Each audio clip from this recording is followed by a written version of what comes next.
যাতে আমিনার সঙ্গে আমার আব্দুল্লাহ যখন সংসার আরম্ভ হয়েছে রাত্রি বেলাতে সুবহানাল্লাহ সেই দিনের দিনে আল্লাহ পাক আব্দুল্লাহর পেশানি থেকে নূর খানা আমিনার সিকিমে যখন গেল আল্লাহ পাক রব্বুল আলামিন সেই দিনের রাতটা ছিল বাবা ওই রাতটা ছিল জুমা রাত। জোরে বলুন আজকের কোন রাত চলছে বাবা? জোরে বলবেন।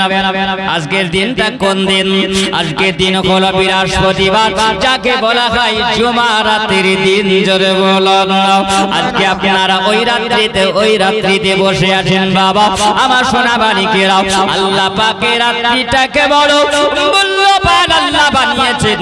আল্লাহ পাক বলেন হাবিব গো আপনার উম্মতের জন্য আমি আল্লাহ পাক এই রাতটাকে আমি আল্লাহ এত মহান করেছি। আল্লাহ পাক বলেন কোন বান্দা বান্দি যদি এই রাত্রিতে নফল ইবাদত করে আল্লাহ পাকের দরবারে হাত তুলে যদি দোয়া করে আল্লাহ পাক ওই বান্দার বান্দির দোয়াকে আল্লাহ কবুল করে না। আবার নবী মুস্তাফা সাল্লাল্লাহু আলাইহি ওয়াসাল্লাম তিনি বলেছেন ওই রাতটা ছিল সেই রাত যেই রাতে আল্লাহ পাক নূর আল্লাহ পরিবর্তন আল্লাহ করিয়েছেন। সুবহানাল্লাহ আমার মা আমিনার কোলে যে দিনে নূর আল্লাহ পাক দিয়েছিলেন সেই রাতটা আল্লাহ পাক বড় মূল্যবান আল্লাহ করেছিল। ওরে আব্বাসীরা আমার সোনা মানিকেরা সকাল বেলা হয়ে গেছে। আব্দুল্লাহ বলেন আমি ওই সময় আমার পেশা ছিল তীর আর ধনুকটাকে নিয়ে যখন তিনি তীর ধনুককে নিয়ে যখন তিনি বেরিয়ে গেছেন বাবা বেরিয়ে যাবার পরে ওই সময় রাস্তায় চেয়ে আছে রাস্তায় যেন ওই সময় একটা ঝোপড়ির মধ্যে ওই মেয়েটা ছিল যার নাম হলো ফাতেমা সামিয়া। এই ফাতেমা সামিয়া আব্দুল্লাহর অপেক্ষাতে তিনি ছিলেন। ওই সময় যখন তিনি ঝোপড়ির ভিতর থেকে দেখতে পেলেন আব্দুল্লাহর সামনে আসতে আছে আব্দুল্লাহ যখন নিকটে চলে আসে ওই ফাতেমা সামিয়া দূর থেকে যেন দেখতে পায় আব্দুল্লাহ চলে আসে সম্মুখে ঝোপড়ির সামনে আসার পরে যেন পুরো ঘরের সামনে আসার পরে ডাক দেয় ওগো ফাতেমা সামিয়া তুমি বেরিয়ে এসো। ফাতেমা সামিয়া আমি আমার আব্বা জানের কাছ থেকে অনুমতি নিয়ে এসেছি আমি তোমাকে বিয়ে করব। ওগো ফাতেমা সামিয়া বেরিয়ে আসো। ফাতেমা সামিয়া যেন ওই সময় ওই ঝোপড়ির ভিতর থেকে পুরো ঘরের ভিতর থেকে বলছেন ওগো আব্দুল্লাহ আগে যদি আমি জানতাম তোমার বিয়ে হয়ে গেছে ওগো আব্দুল্লাহ আমি তোমাকে কালকে যেতে দিতাম না। ওগো আব্দুল্লাহ আমি তোমাকে বিয়ে করব না। আব্দুল্লাহ বলেন না গো ফাতেমা সামিয়া কেন তুমি আমাকে বিয়ে করবে না বলো? তিনি বলছেন বলে আব্দুল্লাহ আমার মনের বড় ইচ্ছা ছিল আমার মনের বড় বাসনা ছিল আমার মনের বড় বাসনা ছিল আমি তোমাকে বিবাহ করব। আমি যদি তোমাকে বিবাহ যদি করতে পারি ওগো আব্দুল্লাহ আখেরি জামানার নবীর মা হয়ে যেতাম। এ আব্দুল্লাহ শুনো আমি তোমাকে বিয়ে করতে পারলাম না। আব্দুল্লাহ আর রয়ে গেল মনের বাসনা আমি আরে জীবন রাখব না। ওগো আব্দুল্লাহ আমার মনের বাসনা যে পুরা হলো না। ওগো আব্দুল্লাহ আমি তোমাকে আর বিয়ে করব না তুমি চলে যাও। ওই সময় বাবা কিতাবের মধ্যে লেখা আছে সুবহানাল্লাহ যাওকে খিতাবাত দ্বিতীয় খণ্ডের মধ্যে আবার নবীর নাম হওয়ার জন্য ওই জামানায় 200 জন নারী নিজের জীবন দিয়েছে নবীর মহব্বতে। আমরা নবীর পাগল দিওয়ানা গো সোনার মদিনা আমরা নবীর পাগল দিওয়ানা গো আমরা নবীর পাগল দিওয়ানা। তোমার মহত্ব এত ভালো তোমার মহত্ব এত ভালো আর যে নবী হবে না তাই তো নবী আমার তোমার দিওয়ানা জোরে হবে না সুবহানাল্লাহ মোহব্বতে হবে না তোমার মহব্বত এত ভালো তোমার মহব্বত এত ভালো আর যে কেহ হবে না তাই তো নবী আমার তোমার দিওয়ানা গো তাই তো আমরা তোমার দিওয়ানা তোমার প্রেম পাগল হইল যাহারা আরে জান্নাতে হইল তারা গো তোমার প্রেমে পাগল হইল যাহারা জান্নাতে হইল তাহারা গো তোমার প্রেম জীবন দিল তোমার প্রেম জীবন দিল হযরতে হানজালা তাহিত নবী আমরা তোমার দিওয়ানা তোমার মহত্ব এত ভালো তোমার মহত্ব এত ভালো আর যে কেউ হবে না তাই তো নবী আমরা তোমার দিওয়ানা তাই তো নবী আমরা তোমার দিওয়ানা আম্মাজিরা আমার সোনা বাড়িকেরাও খেয়াল করে শোনা যাবে ওই সময় যখন বাবা আব্দুল্লাহ দেখলো ওই মেয়েটা নিজের জীবন নিজেই হত্যা করে দিয়েছে নবীর মা হতে পারলো না তার কারণে আব্দুল্লাহ বলে এমন সময় স্বীকার করে বাবা উনি যখন রাত্রি বনে যখন স্বীকার করে যখন তিনি বাড়ি চলে আসলেন বাড়ি আসলেন মা আমিনার সঙ্গে তিনি সাক্ষাৎ করলেন আপন আব্বাজান ডাক দিয়েছেন আব্দুল মুতাল্লিব তিনি বলেন ওরে আবার হারিস বেটা তোমরা কে কোথায় আছো আমি তোমাদেরকে ডাক দিয়েছি বেটা তোমরা চলে আসো আব্বাজান যেমনি ডাক দিয়েছেন বাবা ওই সময় এসে হাজির হয়ে গেছেন সবাই এসে হাজির হয়ে বলে ও আব্বা হুজুর আপনি কি আমাদেরকে ডাকেছেন বলে বেটা হ্যাঁ তোমাদেরকে ডেকেছি আব্বা আপনি কেন ডাকলেন বলুন ওই সময় বলছেন আব্বা বলতে আছেন ও গো বেটা তোমরা শুনে রাখো তোমাদের ভাই আব্দুল্লাহ তোমাদের ছোট ভাই বড় আদরের ভাই আমার হলো আদরের বেটাও তোমরা শোনা আপন আপন কাজে কর্মে তোমরা ব্যস্ত হয়ে আছো বলে বেটা শুনে রাখো আমার বেটা আব্দুল্লাহকে তোমরা সঙ্গে নিয়ে যাও আর মলকের সামনে একবার ব্যবসাতে তোমরা নিয়ে যাও কেউ বলেছেন নাও আল্লাহর নবীর আগমনটা ঘটবে নাও আমার রাসূলুল্লাহর আগমন ঘটবে এই জন্য বাবা আব্দুল মুতাল্লিব তিনি বুঝতে পেরেছিলেন আল্লাহর কাবা ঘরে যেন তিনি একদিন বসে বসে আল্লাহর ইবাদত করছিলেন হঠাৎ করে তিনি যেন স্বপ্ন জগতে দেখতে পায় এই একটা শুকনো গাছে হঠাৎ করে যেন পাতা গজিয়ে গেছে আর যেন ফুল ফুটে গেছেন জোরে বলুন না সুবহানাল্লাহ তিনি স্বপ্নের মানে তিনি বুঝতে পারতেন না তিনি বলেন ওই সময় বুঝতে পারিলাম এই পৃথিবী জমিন আল্লাহ পাক একজনের মহামানবের আল্লাহ আবির্ভাব তিনি ঘটাবেন আর তিনি হবেন আখেরি জামানার নবী আম্মাজিরা আমার সোনা মানিকেরাও তিনি বুঝতে পেরেছিলেন ওই সময় কিতাবের মধ্যে লেখা আছে ওই সময় তিনি বলেছিলেন বেটা আব্দুল্লাহ ভাইদের সঙ্গে তুমি চলে যাও আর যাওয়ার পরে ওই জায়গা তুমি মুলকের সামনে যাবে আর মুলকের সামনে থেকে তুমি কিছু ফল ফ্রুট কিনে নিয়ে আসবে ওইখানকার ফলগুলো খুব ভালো সুস্বাদু ফল আছে তোমার বেটা যখন জন্ম নেবে এই পৃথিবীতে আমার নবী আসবে না তার কারণে তিনি একটু আনন্দ মানাবেন ধরে বলো বলুন দুটোই রয়াতে ঠিক আছে বাবা ওই সময় জানো বেটা যখন আব্দুল মুত্তালিব বললেন বেটারা সবাই বলতে লাগলো বলল আব্বা হুজুর আপনি যখন বলেছেন আমরা আমার ভাই আব্দুল্লাহকে সঙ্গে নিয়ে যাব ওই আব্বা জিরা আমার সোনা মানিকেরাও এই কথা যখন আলোচনা হয়ে গেল যেমনি আলোচনা আমি না জানো আব্দুল্লাহকে বলতে আছো গো আমার স্বামী ও গো আমার মাথার মকুট ও গো আমার মাথার তাজ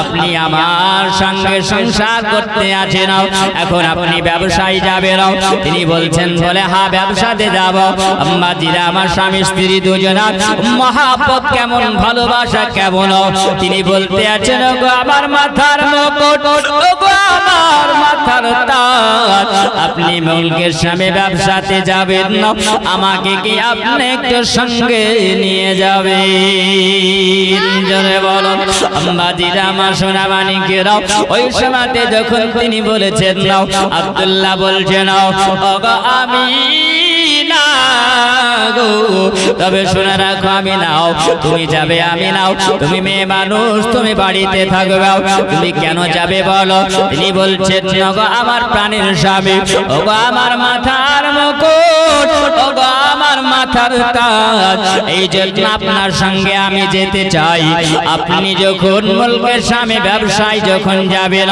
আপনি যখন তেজারাতে যখন যাবেন তেজারাত থেকে সারাদিন আপনি ক্লান্ত হবেন আপনি পরিশ্রম করবেন ওই সময়তে আপনার গোসলের পানিটা আমি আগায়া দিব আপনার খাবারের আমি ব্যবস্থা করে রাখব আর ওই বাহানায় আমার মুলকের সামনে শহরটা দেখা হয়ে যাবে আম্মা জিরা আমার সোনা মানিকেরাও এই সময় মহাব্বতের কথা স্বামী স্ত্রী দুজনাই বলতে আছে বাবা এমন মহাব্বত আর কেমন মহাব্বত একবার দেখো নাও নবীজির আব্বা মা হযরত আব্দুল্লাহ আর হযরত আমিনা রাদিয়াল্লাহু তাআলা আনহা ওগো জান্নাতের রানী আমিনা স্বামীর মহাব্বত ভালোবাসা ওরে মুসলমান আজকাল বর্তমান জামানা কোন বিবি যদি বলে ওগো আমার স্বামী তোমাকে আমার বিবাহ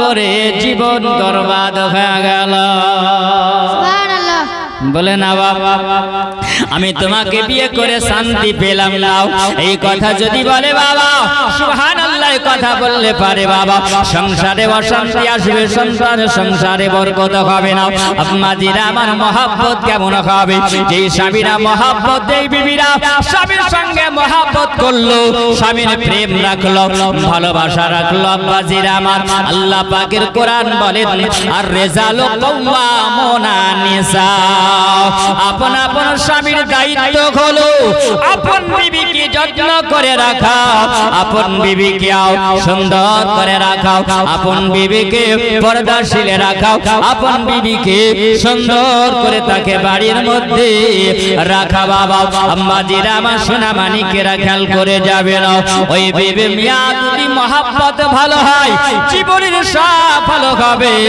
যেই মেয়ের স্বামী প্রেমিক হয়ে যায় স্বামীকে ভালোবাসে আম্মা জিনা আমার অনেক আছে দেখবে না আমার মায়েরা ওই রকম থাকে বাবা যখন স্বামী মাঠ ঘাট থেকে যখন বাড়ি আসে স্বামীকে দেখবেন গোসলের পানিটা আগায়া দেয় স্বামীর জন্য খাবারের ব্যবস্থা করে দেয় বাবা জিরা আমার ওই স্বামীর মহব্বত যদি ভালো হয় বাবা আম্মা জিরা আমার সোনা মানিকের আমার মা খালারা শুনে যাও গো রাতের বেলা ওই স্বামী ওই বিবি যদি মারা যায় ওই বিবি মারা গেলে পারে ওই স্বামী যদি আল্লাহর দরবারে দোয়া করে স্বামীর জন্য বিবির জন্য স্বামী যদি দোয়া করে তাহলে বাবা আল্লাহ পাকের দোয়াটা কবুল যদি হয়ে যায় ওই বিবির কবরখানা আল্লাহ জান্নাত বানায়া দিবে এমন পুরুষরা আছে বাবা বিবিকে গোলামের মতন দেখে তাই না বিবিকে গোলামের মতন ভাবিও না ভাবে যে কথাই কথাই বলা যায় বলে শুন বাপের বাড়ি থেকে কি এসেছে এখনই দিব তালা, বলে না বাবা? সুবহানাল্লাহ। বাপজিরা আমার সোনা মানিকেরা, এই কথা যদি বাবা বলে দাও তখন বলে দিলে পারে, বলবে ইমাম সাহেবের কাছে চলে যাওয়ার পড়বে, বলবে বলে ইমাম সাহেব ভুল করে এই কথাটা বলে দিয়েছি, কোন ব্যবস্থা থাকলে করে দেন। খবরদার বাপজি আমার এই কথা বলবেন না, বিবিকে গোলামের মতন ভাববেন না। বিবিকে যদি গোলামের মতন ভাবা হতো, আমার নবী বলেছেন, আমার নবী জানিয়ে দিয়েছেন, ওই বিবিকে সুবহানাল্লাহ আল্লাহ যদি হুকুম দিতেন তো প্রত্যেক স্বামীর কদমে সিজদা করার জন্য হুকুম দিতেন। বাবাজিরা আমার ওই বিবির মহব্বত ভালোবাসা রাখবেন, বিবির মহব্বত হবে স্বামীর সিনা জায়গাতে। বাবাজিরা আমার সোনা মানিকেরা, বিবির মহব্বত যদি ভালো হয়, ওই বিবি যদি পর্দাওয়ালি হয়ে যায়, ওই নারী যদি পর্দাওয়ালি হয়, জান্নাতি হয়ে যাবে। বাবাজিরা আমার ওই নারীরা জগতের বুকে নারীরা চারটা গুণের কারণে তারা জান্নাতি হয়। জোরে বলো। একটা গুণ হলো সর্বপ্রথমে জানো নামাজি হয়, পরেশগারি হয়।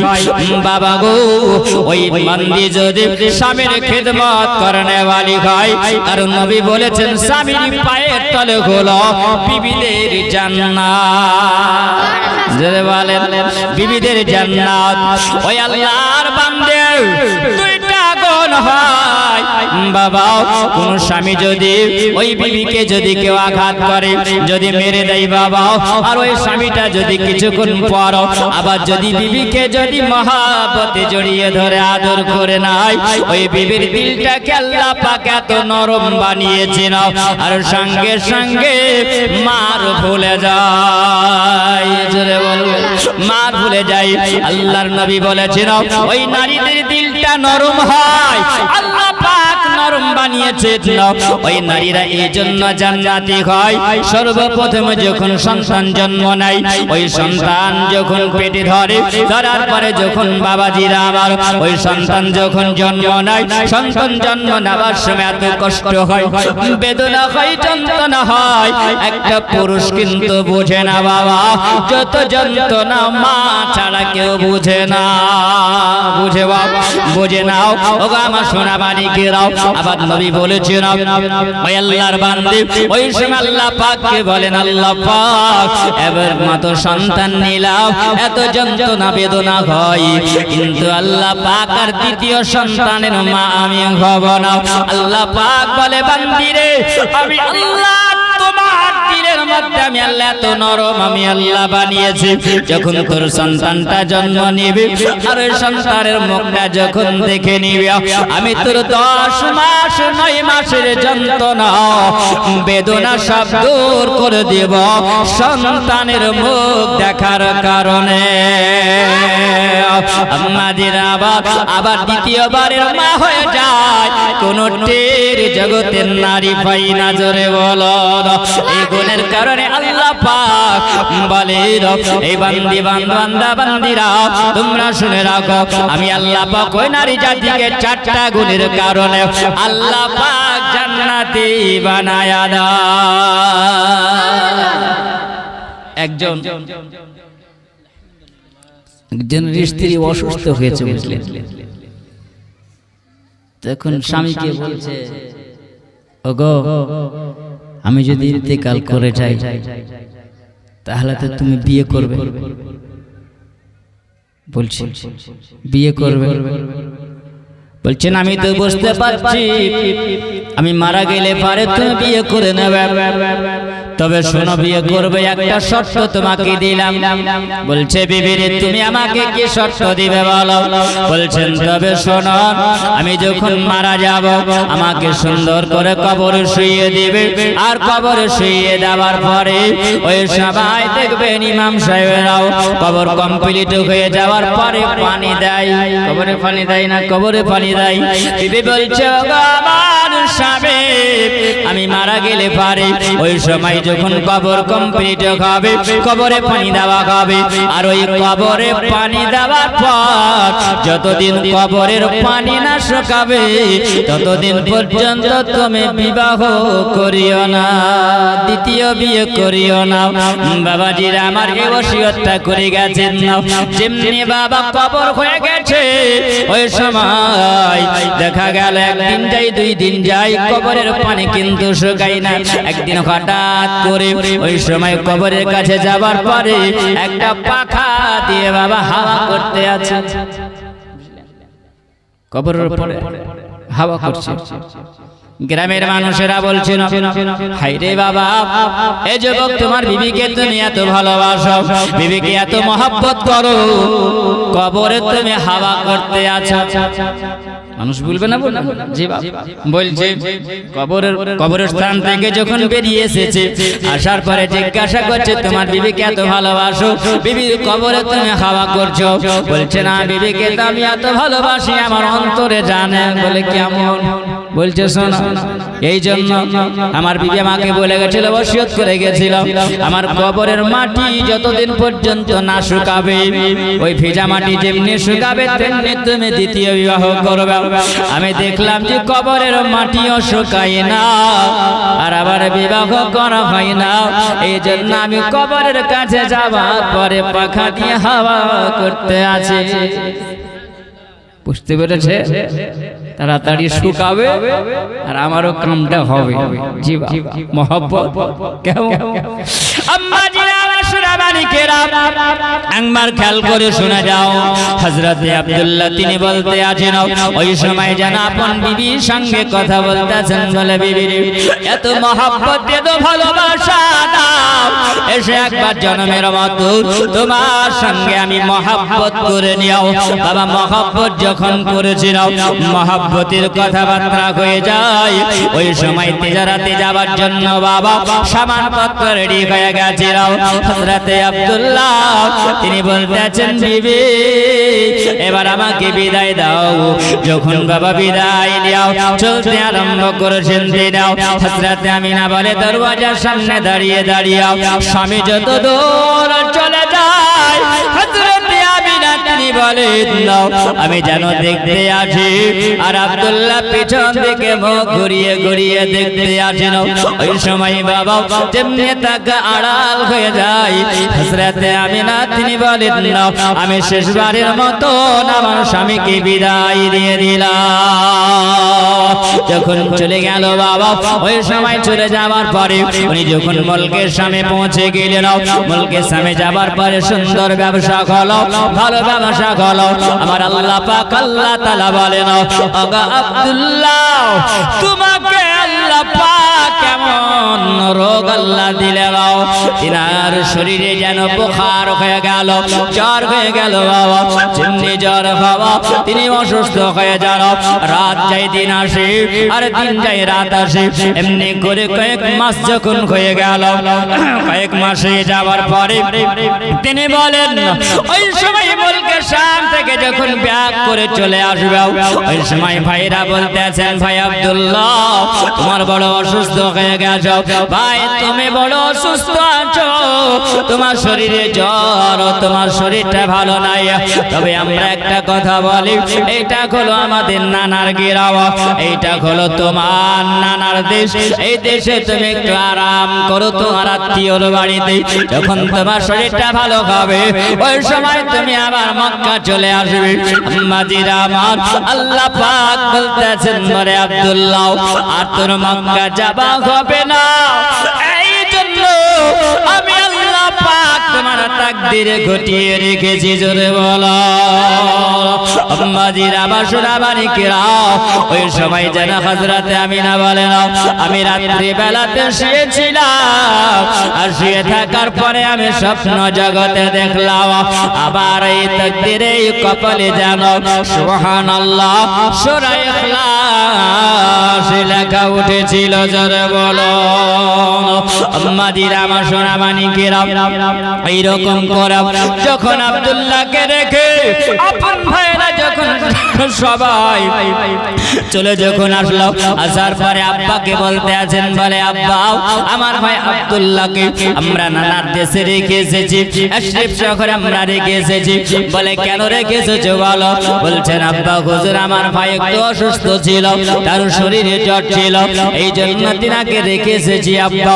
আব্বা বলছেন বেটা আমি আব্দুল্লাহকে না দেখলে আমাকে ভালো লাগে না, আমার আব্দুল্লাহ হলো আদরের সন্তান, আমার আব্দুল্লাহ হলো বড় আমার আদরের বেটা। ওই সময় বলতে আছেন কয়েকদিন যখন গেল, আব্দুল মুতাল্লিব বলছেন বেটা হারিস এসো বেটা আমার কাছে এসো, আমার বেটা আব্দুল্লাহকে না হলে আমাকে ভালো লাগে না, তাড়াতাড়ি যাও আমার বেটা আব্দুল্লাহর খবরটা নিয়ে আসো। আম্মাজির আমার সুরাবানি গেল, ওই সময় যখন আব্দুল্লাহর খবর নেওয়ার যখন আপন ভাই হারিস যখন চলতে আরম্ভ করেছে, যখন চলে যাই যাওয়ার পরে আশরিফে যখন তিনি পৌঁছে গেলেন, তিনি আশরিফে পৌঁছে যাওয়া জিজ্ঞাসা করে নাও আত্মীয় স্বজনের কাছে আমার আব্দুল্লাহ ভাই কোথায় বলো? আত্মীয় স্বজনেরা বলতে আছিল অবঘরে বলে তোমার ভাইয়ের জন্য তুমি এসেছো, তোমার ভাইয়ের জন্য তুমি যখন এসেছো তবে শুনে রাখো চলো যাও ওই যে দেখতে পাওয়া যায় আবুয়া নামক জায়গাতে দেখতে পাওয়া যায় ওইখানে যেন টাটকা কবরে তিনি শুয়ে আছেন। তবে শুনে রাখো তোমার ভাই আব্দুল্লাহ ওই যে দেখতে পাওয়া যায় ওই কবরে তোমার ভাই আব্দুল্লাহ তিনি শুয়ে আছেন, আর তিনি দুনিয়াতে নাই। এই কথাটা বলে তিনি চোখের পানি ঝরিয়ে বললেন ওগো মাবুদ আমার আব্বা যদি আমাকে জিজ্ঞাসা করে আমার আব্বাকে কি আমি কথা বলবো বাবা? এই কথা শুনে তিনি চলতে আরম্ভ করেছেন। ওই সময় যখন দেখা যায় আপনার হারিয়ে যখন চলে আসছেন আপন আব্বা জান আব্দুল মুতাল্লিব তিনি দেখতে আসেন নাও যেন গাড়ির সম্মুখে আসার পরে জিজ্ঞাসা করে ওগো বেটা বলো আমার আব্দুল্লাহ কোথায়? আমার আব্দুল্লাহকে কেন দেখা যায় না? যেন মুখটা ঢেকে দেওয়ার পরে তিনি যেন কাঁদতে আরম্ভ করেছেন। বলে আব্বা গো কসম করে বলে আমার ভাই আব্দুল্লাহ আর দুনিয়াতে বেঁচে নাই, আমার ভাই আব্দুল্লাহ দুনিয়া থেকে বিদায় নিয়ে নিয়েছিল।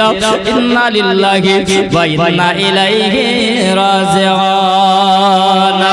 একদিন মাটির ভিতরে হবে ঘর রে মহানামার, কেন বাঁধো দালান ঘর, কেন বাঁধো দালান ঘর। একদিন মাটির ভিতরে হবে ঘর রে মহানামার, কেন বাঁধো দালান ঘর, কেন বাঁধো দালান ঘর। দেখো তোমার চার মোচার গলে পৌঁছে যাবে, মাথায় আর মেরো দণ্ড ছিন্ন ভিন্ন হবে। বলো দেহ তোমার চার মোচার গলে পৌঁছে যাবে, মাথায় আর মেরো দণ্ড ছিন্ন ভিন্ন হবে, পড়ে রবে মাটির পার রে মন আমার, কেন বাঁধো দালান ঘর, কেন বাঁধো দালান ঘর। একদিন মাটির ভিতরে হবে ঘর রে মন আমার, কেন বাঁধো দালান ঘর। আম্মাজিরা বাসরা মালিকেরা একবার খেয়াল করে শুনে যাও। ওই সবাই যখন আব্দুল মুতাল্লিব তিনি যখন যখন শুনতে পায় ওই সময় যেন তিনি বলতে আছেন খালিদ বেটা আমার আব্দুল্লাহ আর দুনিয়াতে বেঁচে নাই। তিনি বলেন আব্বা আমাকে আপনি ক্ষমা করবেন আর ভাই আর দুনিয়াতে বেঁচে নাই। ওই সবাই তিনি যেন বলতে আছেন নাও আমার আম্মা আমিনা আমার বৌমা আমিনাকে আমি কেমন করে বলবো আমার বেটা আব্দুল্লাহ দুনিয়াতে বেঁচে নাই। তেমনি বাবার কথা তিনি বলতে আছেন। ওই সময় যেন আমিনা ওই দরওয়াজার সামনে টেক লাগিয়ে হযরতে আমিনা সব কথা শুনেছে। আম্মাজিরা আমার শোনা মালিকেরা হযরতে আমিনা আপন বিবির কথা যখন শুনতে পেল বাবা ওই যেন তীরে চোখে পানি ছড়িয়ে ছড়িয়ে কাঁদেন আগা আল্লাহ পাক আল্লাহ তাআলা আমার স্বামী আব্দুল্লাহ আর দুনিয়াতে বেঁচে নাই। দুনিয়া থেকে তিনি বিদায় নিয়ে নিয়েছেন। হযরতে আব্দুল মুত্তালিব হযরতে আমিনার কাছে যেন চলে এসেছেন।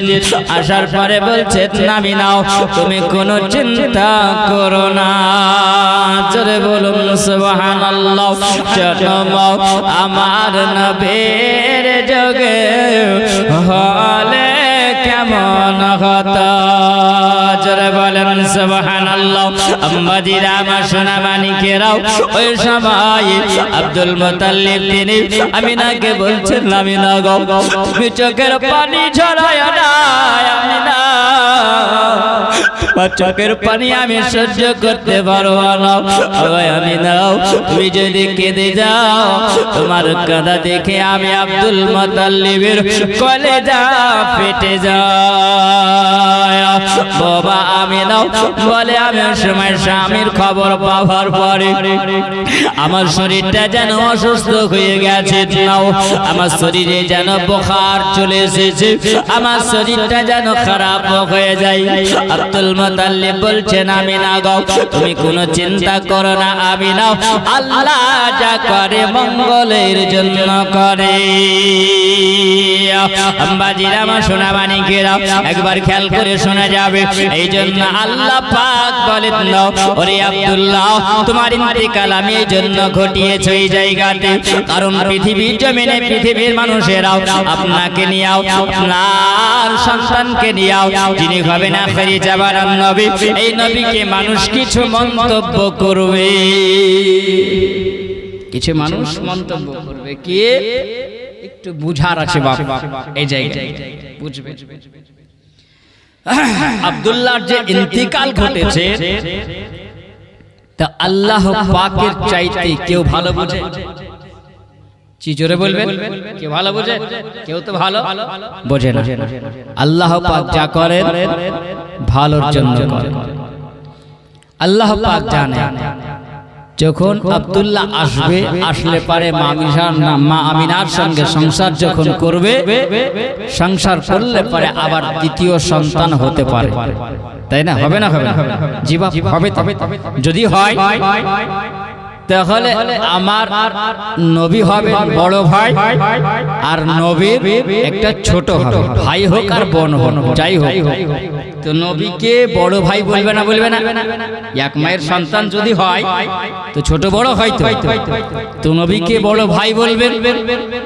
আর বড় ভাই যদি বলে তাহলে তো সবাই সুযোগ পাবে পাবে না? পাবে না? জি বাপ পাবে তো। আল্লাহ পাক বলছেন আমি তো নবীর কাউকে বড় বানাইনি। জোরে বলে নবীকে বড় বলার কাউকে তো ক্ষমতা আমি আল্লাহ দিইনি। এই জন্য আমি আল্লাহ পাক আব্দুল্লাহ তোমার ইন্তেকাল ঘটালাম কারণ এই জন্য দুনিয়ার মানুষের কাছে একটা লাগাম দিয়ে দিলাম যাতে কোনো মানুষ আমার নবীকে বড় ভাই বলতে না পারে। জোরে বলেন সুবহানাল্লাহ। জি বাপ বুঝা গেল? তাহলে এই জায়গায় নবীকে কেউ বড় ভাই বলার মতো আল্লাহ ক্ষমতা দিলেন না। সুবহানাল্লাহ। এই জন্য আব্দুল্লাহ ওই যে আল্লাহ পাক ইন্তেকাল ঘটিয়েছেন। যেই নবীর মতন আমি আল্লাহ পাক দুনিয়াতে পৃথিবীতে আল্লাহ নবী পাঠাইনি আর পাঠাবো না, ওই নবীর মতন হয়নি আর হবে না। জোরে বলেন সুবহানাল্লাহ। আব্বাজিরা আমার সোনা মানিকেরা, ওই সময় আব্দুল মুত্তালিব বলেন, আমিনা তুমি কোনো চিন্তা করো না, এই জন্য তোমার পেটে যিনি আছেন তিনি হলেন শাহে মদিনা। জোরে বলেন, তিনি হলেন রাহমাতাল লিল আলামিন। আল্লাহ পাক পৃথিবীতে আমার নবীর আবির্ভাব ঘটাবেন। হযরতে আমিনা তিনি বলেন, আমি ওই সময় একদিন বিছানাতে শুয়েছিলাম, হঠাৎ করে দেখি যেন একজন ব্যক্তি আমাকে স্বপ্ন জেগেতে এসে বলছেন, হযরতে আমিনাকে যেন ডাক দিয়ে বলছেন, ওগো আমিনা তুমি উঠে যাও। আমিনা, আমিনা তোমার কাছে এসেছি, আমি একটা শুভ সংবাদ নিয়ে এসেছি। হযরতে আমিনা তুমি শুনে নাও, তুমি হলেন ভাগ্যবতী রমণী আমিনা। ওগো আমিনা তোমার মতন আমিনা হবে না। ওগো আমিনা আল্লাহ পাক তোমাকে আখেরি জামানার নবীর মা করেছেন। জোরে বলুন। হযরতে আমিনা যেন বলেন, আবার যেন ঘুমটা ভেঙে যায়, যেমনি ঘুম ভেঙে যাওয়া। আমিনা বলছেন, বাবা আপনি কে? আপনাকে তো আমি চিনি না, আপনি কে? তিনি বলছেন, আমিনা তুমি আমাকে চিনতে পারবে না। হযরতে আমিনাকে বলছেন, আমিনা তোমাকে একটা সুসংবাদ দেওয়ার জন্য আসলাম। ওগো আমিনা তোমার পেটে যিনি আছেন তিনি হলেন আখেরি জামানার নবী। ওগো আমিনা তবে শুনে রাখো, ইনার নাম আল্লাহ পাক আসমানে রেখেছে আহমদ, আর জমিনে যখন ভূমিষ্ঠ হবে, দুনিয়ায় যখন আসবে না, তার নামটা রাখবে তুমি মুহাম্মদ। জোরে বলেন, তার নাম রাখবে তুমি মুহাম্মদ। ওগো আমিনা এই না আমি তোমাকে একটা সোনার তাবিজ দিয়ে গেলাম, এই তাবিজটা তোমার বাচ্চার গলায় তুমি লটকে দেবে। ওগো আমিনা তবে শুনে রাখো, এই কথাটা আমি তোমাকে বলে গেলাম, আমিনা তুমি কাউকে বলবে না। আমিনা আমি বিদায় নিয়ে নিলাম। জোরে বলুন। আল্লাহ পাকের একজন ফেরেশতা এসে হযরতে আমিনাকে জানিয়েছিলেন। আমিনা বলেন, প্রথম মাস যখন হয়, আল্লাহর একজন পয়গম্বর তিনি আমার সম্মুখে এসে হাজির হয়েছেন। তিনি বলতে আছেন, আমিনা কোনো চিন্তা নাই, ভয় করিও না। আমিনা আমিনা বলছেন, আব্বা আপনি কে? আপনাকে আমি চিনি না। হাসিন জামিল চেহারাওয়ালা মানুষ, তিনি এসে যেমনি বলেন, আমিনা আল্লাহ পাক তোমাকে ভাগ্যবতী রমণী আল্লাহ বানিয়েছে। হযরতে আমিনাকে বলছেন, আমিনা তোমার পেটে যিনি জন্ম দিয়েছেন, ওগো আমিনা তিনি হলেন আখেরি জামানার নবী, তিনি হলেন আদম নবীর নবী। আল্লাহ পাক তিনাকে নবী করে পৃথিবীতে পাঠিয়েছেন, তিনি হবেন মুহাম্মদ রাসূলুল্লাহ সাল্লাল্লাহু তাআলা আলাইহি ওয়াসাল্লাম। হযরত আমিনা তিনি বলেন, রাত যাই দিন আসে বাবা, এমনি করে পৃথিবী জমিনা তিনি বলেন, আল্লাহর কাবা একদিন আমি যখন জিয়ারত করার জন্য যাই, হযরত আমিনা তিনি বলছেন, আরেকদিনের ঘটনা বাবা। হযরত আমিনা বলেন, রাস্তা দিয়ে যখন আমি যাই, ওই সময় দেখি জানো আমার মাথার উপরে একটা মেঘমালা ছায়া করে আছে। হযরত আমিনা বলেন, আমি রাস্তা দিয়ে যখন যাই, ওই সময় যেন দেখা যায় আমি রাস্তার ধারে যখন দাঁড়াই, ওই সময় গাছপালা থেকে আওয়াজ শোনা যায়, আসসালাতু আসসালামু আলাইকা ইয়া রাসূলুল্লাহ, আসসালাতু আসসালামু আলাইকা ইয়া হাবিবাল্লাহ। আমি পাহাড়ের কিনারা দিয়ে যখন হেঁটে যাই, হযরত আমিনা বলেন, আওয়াজ পাওয়া যায়, কোন মানুষ দেখা যায় না। আমিনা বলেন, আমি পিছন দিকে তাকিয়ে দেখি, কোন মানুষের মতন আওয়াজ শোনা যায়, আসসালাতু আসসালামু আলাইকা ইয়া রাসূলুল্লাহ। আমার নবীকে সালাম জানানো হয়। আমিনা বলেন, আমি দেখলাম ওই সময় যেন একটা মাথার উপরে একটা পাখির দল দেখতে পাওয়া যায়। হযরত আমিনা তিনি বলছেন আমি দেখতে পেলাম হঠাৎ করে পাখিগুলো যখন আমার সম্মুখে আসলো, হঠাৎ করে দেখা গেল যেন দুই দলে বিভক্ত হয়ে গেল। কেন? এই জন্য আমার নবীকে তারা তাজিম করলো। জোরে বল। মাথার উপর দিয়ে যখন উড়ে যায় তখন আমিনা বলছেন ওই সময় পাখিগুলো যেন দুই ভাগে বিভক্ত হয়ে গেল। তার মানে বোঝা গেল আমার নবীর আম্মা জানের মাথার উপর দিয়ে উড়ে গেল না, নবীকে সম্মান দিয়েছেন। জোরে বলেন সুবহানাল্লাহ। হযরত আমিনা তিনি বলেন খুব রৌদ্র পড়েছে। হযরত আমিনা বলছেন আমি রাস্তায় বের হলাম, হাতে একটা বালতি নিয়ে বের হয়েছে। হযরত আমিনা বালতি নিয়ে যখন বের হয়েছেন রাস্তায় চলে যাচ্ছে, তো কিছু বান্ধবীর সঙ্গে দেখা, যাকে সাহেলি বলা হলো, বান্ধবীর সঙ্গে দেখা। আমিনাকে বলছেন আমিনা তুমি কোথাকার খুশবু ব্যবহার করো? তোমার শরীরে এত সুন্দর খুশবু, যে খুশবু এত ভালো লাগে যে আমরা কোনোদিন এত সুন্দর খুশবু সেন্ট আমরা পাই না। জোরে বলেন সুবহানাল্লাহ। হযরত আমিনা তিনি বলতে আছেন বাবাজিরা আমার সোনা মানিকেরাও একবার খেয়াল করে শোনা যাবেন। ওই সময় হযরত আমিনা তিনি বলেন আমি বললাম বলে বন্ধুরা শুনে নাও, ওরে আমার বান্ধবীরা আমার সাহেলেরাও, আমি দুনিয়ার কোনো বাজারের ব্যবহার করি না, আমি কোনো দুনিয়ার আতর ব্যবহার করি না, আমি কোনো দোকানের সেন্ট ব্যবহার করি না। আমাকে যেন আল্লাহ পাক ওই সময় এবং খুশবু দেয়, এই খুশবু যেন আমি দুনিয়ার আমি যেন এত সুন্দর লাগে। হযরত আমিনা তিনি বলতে আছেন আমি যখন বিছানায় শুয়ে থাকতাম ওই সময় যেন গুনগুন গুনগুন করে আওয়াজ শোনা যেত। জোরে বলো আল্লাহ আল্লাহ জিকির আওয়াজ পাওয়া যায়।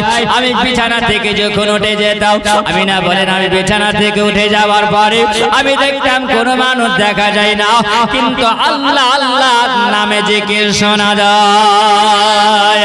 হযরত আমিনা তিনি বলতে আছেন আমি যখন রাস্তা দিয়ে যখন যেতাম ওই সব আমার পায়ের তলায় যখন বাবা কাঁটা যদি পড়ে যেত, ওই কাঁটাটা যেন গোলাপ ফুল হয়ে যেত।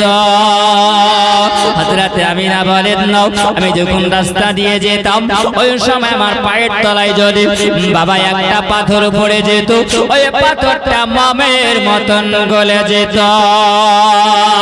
হযরত আমিনা বলে আমি ওই সময় দেখতে পেতাম ওই কাকর বাড়ি জানো আমাকে সালাম জানাইয়া দিত। ওগো আমিনা মাবুদের কসম করে বলে আমিনা তোমার পায়ের তলায় পড়েছিলাম, আমিনা তুমি কষ্ট পেয়ে যাবে। ওগো আমিনা তোমার জন্য নয়, আল্লাহ পাকের হলো হুকুম, আল্লাহ পাকের হলো অর্ডার। এই জন্য তোমার পেটে যিনি আছে তিনি হলেন তো জাহানের বাদশা। আমিনা এই জন্য আমার নবীর সম্মানের খাতিরে আজকে আমি পাথর তোমার পায়ের তলায় পড়ে আমি মামের মতন হয়ে যায়। আমিনা বলেন কাঁটা যখন ফুটে যায় ওই সময় কাঁটা যখন পড়ে যায়, আমিনা বলেন পা ফুটে যায় না, গোলাপ ফুল হয়ে যায়। আমাকে জানিয়ে দেয় বলে আমিনা যে নবীর জন্য সম্মান তোমাকে জানাই, ওগো আমিনা তোমার পায়ের তলায় কাঁটা এসে ফুল হয়ে যায়। আমিনা এটা তোমার খাতির নয়, এটা হলো আমার নবীর মহাব্বতে। হযরত আমিনা তিনি বলেন বাবা একদিনের ঘটনা, ওই সময় সাহেলির সামনে তিনি বলতে আছেন ওরে সাহেলিরা আমি কোনো বাজারের আতর ব্যবহার করি না, আমি নিজেই জানি না। ওগো আমিনা আল্লাহ পাক তোমার পেটে যিনি আছেন তিনি হলেন মেশকে আম্বারের চাইতে আল্লাহ পাক তাকে বড় সম্মানিত আল্লাহ বানিয়েছে। হযরত আমিনাকে বলছেন নাও, ওরে আমিনা তুমি এমন আদর্শ তোমার, ওগো আমিনা তুমি তো কোনোদিন বাজারে যাও না, আমিনা তুমি বাড়ি থেকে বের হও না, ওরে আমিনা তুমি এখন কোথায় যাও বলো? আমিনা বলছে নাও আমি একটু পানি আনার জন্য যাই।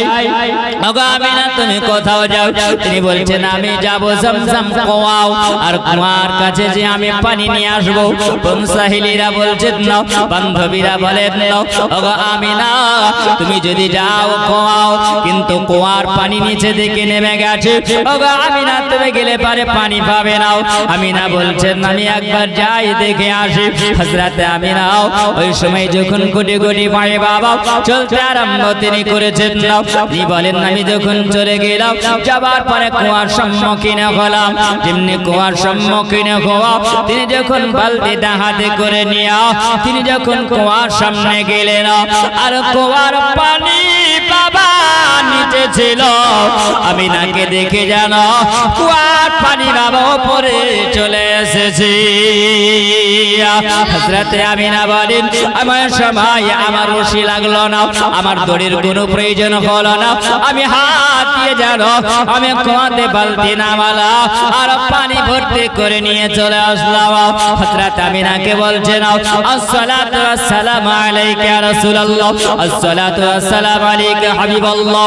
এই কথা বলে হযরত আমিনা বলেন কম করে জানো নিচে দিকে বাবা পানি নেমে গেল। হযরত আমিনাকে বলতে আছেন আমিনা ওগো আমিনা তুমি পানি আনার জন্য এসেছো আমিনা, আমরা তোমাকে দেখে আসি না, আমরা কুয়ার পানি নিচে থেকে উপরে এসেছে। ওগো আমিনা তোমার পেটে যিনি আছেন তিনি হলেন আখিরি জামানার নবী মুহাম্মদুর রাসূলুল্লাহ। হযরত আমিনা রাদিয়াল্লাহু তাআলা আনহা বাবা ওই সময় তিনি বুঝে নিলেন না, তিনি চলতে আরম্ভ করেছিল। আমিনার মাথার উপরে যেন বাবা একটা মেঘমালা ছায়া করে হযরত আমিনা বলেন আমার বাড়ি পর্যন্ত পৌঁছে দিলেন।